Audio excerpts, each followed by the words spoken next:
ನನ್ನ ಹೆಂಡತಿ ಮಕ್ಕಳು ಪಕ್ಕದಲ್ಲಿ ಇರ್ತಕ್ಕಂಥ ಸಂದರ್ಭದೊಳಗೆ ನನ್ನ ಗುಂಡು ಹಾಕಿದ್ರೆ ಅವ್ರ ಮನೆ ಪರಿಸ್ಥಿತಿ ಯಾಕಾಗಿರಬಾರದು. ಅದಕ್ಕೆ ಸರಿಯಾಗಿ ಉತ್ತರವನ್ನು ಕೊಡ್ತಕ್ಕಂಥ ಕೆಲಸವನ್ನ ಇವತ್ತು ನಮ್ಮ ಭಾರತೀಯ ಸೇನೆ ಮಾಡ್ತಾ ಇದೆ, ನಮ್ಮ ಸರ್ಕಾರ ಮಾಡ್ತಾ ಇದೆ.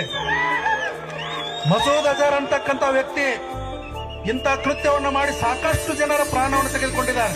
ಇವತ್ತು ಅವನ ಕುಟುಂಬದ 14 ಜನ ನಿನ್ನೆ ನಿರ್ನಾಮ ಆಗಿದ್ದಾರೆ, ಕಣ್ಣೀರು ಹಾಕಿದ್ದಾನೆ. ಇವತ್ತು ಅವನ ಕಣ್ಣೀರು ಬಂದಿದೆ. ಎಷ್ಟೋ ಜನರ ಪ್ರಾಣ ತೆಗೆದಾಗ ಅವನ ಕಣ್ಣೀರು ಬಂದಿರಲಿಲ್ಲ, ಇವತ್ತು ಅವನಿಗೆ ಕಣ್ಣೀರು ಬಂದಿದೆ. ಬಹುಶಃ ಅವನು ಆ ಮನೆಯೊಳಗಿದ್ರೆ ಅವನು ಹೋಗಿರ್ತಿದ್ದ.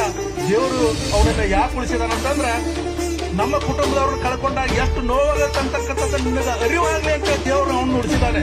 ಇರ್ಲಿಲ್ಲ ಅಂತಂದ್ರೆ ಅವನು ಅದೇ ಮನೆಯೊಳಗೆ ನಾಶ ಆಗಿ ಹೋಗ್ತಿದ್ದ. ಆದ್ರಿಂದ ಇವತ್ತು ಭಾರತೀಯ ಸೇನೆ ಪಾಕಿಸ್ತಾನಕ್ಕೆ ಸರಿಯಾದ ಹೊಡೆತವನ್ನು ಕೊಡ್ತಾ ಇದೆ. ಇವತ್ತು ನಾವೆಲ್ಲರೂ ದೇವಿ ಹತ್ರ ಪ್ರಾರ್ಥನೆ ಮಾಡ್ಕೊಳ್ಬೇಕು.